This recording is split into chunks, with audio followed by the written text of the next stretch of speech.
Hi there, this is Gina Garcia with IH10 Realty, just reaching out to you. This is Saturday, my weekly email, and I'm going to be talking about home inspections and during the option period, what to look for, what to do. Now, home inspections during an option period are typically done about the first couple of weeks after you contract on a home. And this is a pre-owned home. Now, a lot of times you're going to find that when you're buying a new home, you're typically going to be about 3 months out, maybe 4 months out, maybe about 6 to 7 months, depends on when the house is ready.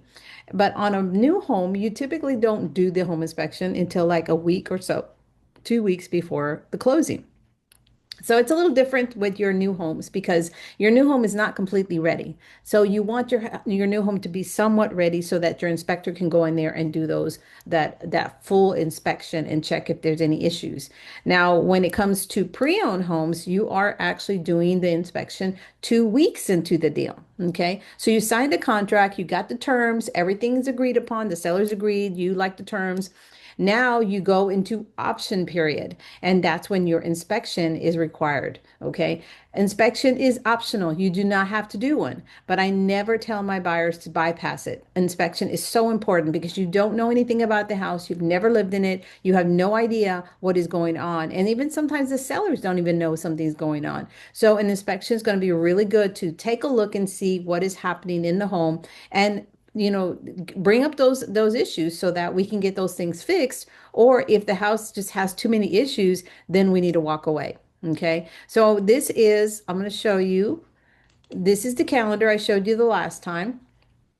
And in this calendar here, you're going to see the option period happens right after the contract is executed. That means you've already agreed to the terms, the sellers agreed, you signed, everybody signed, last initial signed, and now the option period is going to start. Now you can do 7, 10 days, 15 days, whatever the option period is, but now it's time to get your inspection.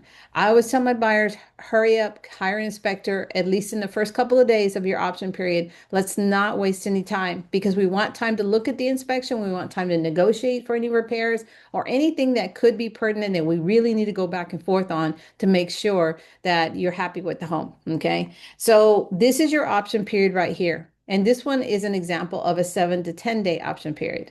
Now, when you're doing your inspections, I always tell people at least look for the main issues. Now, remember, this is not a new home. If you want a new home, then you probably want everything as perfect as possible. Okay. Nothing's perfect, but at least on a new home, you have a little bit more leeway because everything is brand new. There's nothing, no wear and tear. Everything is great when it comes to a new home. And you can actually go back to the builder and say, hey, I want this taken care of. I want that, but on a pre-owned home, you can't do that. If something isn't broke, they're not going to replace it because something is 10 years old. They're not going to replace it. If it's working great and fine, they're not going to replace it. Okay. Sellers are not opting to give you a brand new home. They're opting to give you a home that's in good shape, that's working properly, that is, maintained well, and something that you can move into and, live in, and you maintain it now from your point on. Okay. So keep that in mind.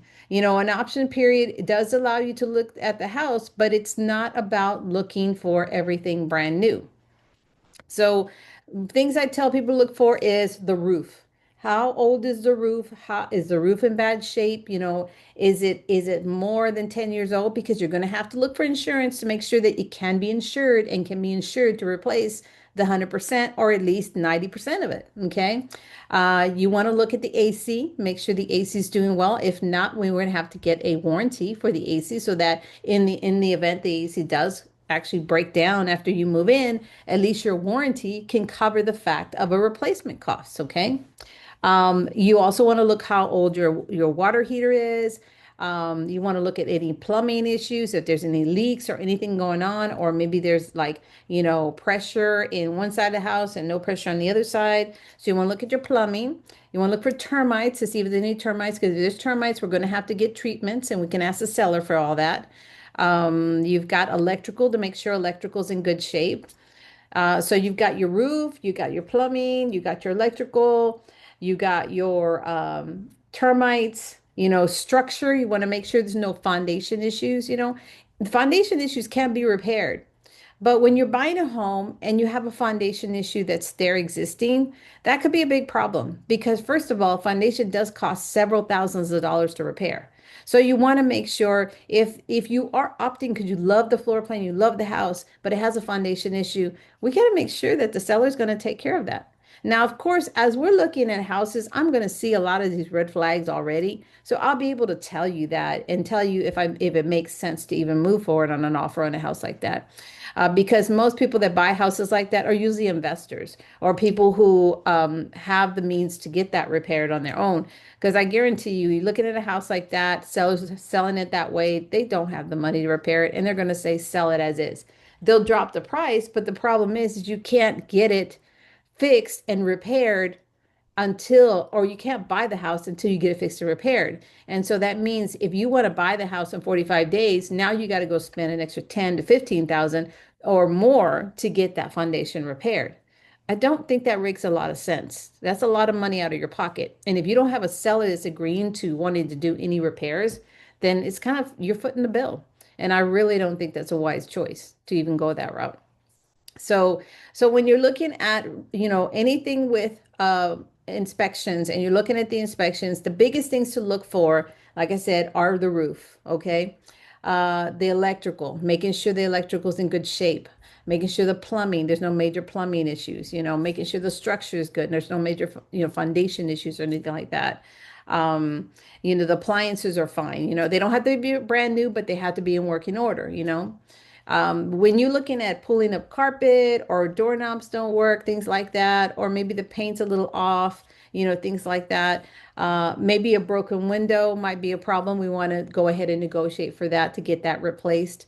Um, Other things like doors not shutting slightly, that kind of thing, those can be more cosmetic. If the doorknobs aren't working really good, okay, that could be cosmetic. If the carpet's old and kind of gritty and it needs to be cleaned, we could ask for cleaning. And we could even ask for maybe an allowance on flooring, if the seller's willing to do that. But a lot of times they're not going to replace flooring if they just don't have the means to do so. So you may see a lot of sellers say, nope, selling it as is, we're not replacing any flooring. Okay. If you've got some paint that's off that you don't like, you hate the color of the paint, it costs like 30 bucks or so for paint, a bucket of paint and then paint the walls. Seller's not going to take the time to do that. Okay. That's cosmetic. So you got to look at your big ticket items, your big ticket issues. Can you deal with that? Are you a handyman? Can you take care of that? If not, then we need to negotiate with the seller and see if they'll do it. If we can't negotiate with them, then we need to see if we can get away with it with the loan, because a loan company sometimes will come out and say, well, no, that needs to be done. And if it can't be done, then who's going to foot the bill to take care of that so that you can close on home? So the big ticket items are very important to look at. I always tell my clients, look at that. Look at the roof. Make sure the roof is in good shape. Make sure it has at least, and that's what every mortgage company is going to be looking for. They want to know that at least has 2 to 5 years of life still left on the roof. Okay. That's what you're going to find majority of the time, right? The electrical, making sure there's no exposed wiring, making sure everything's tapped out, everything's in good shape and it's newer wiring, making sure plumbing doesn't have any leaks or anything like that, or any kind of, low pressure or that kind of thing.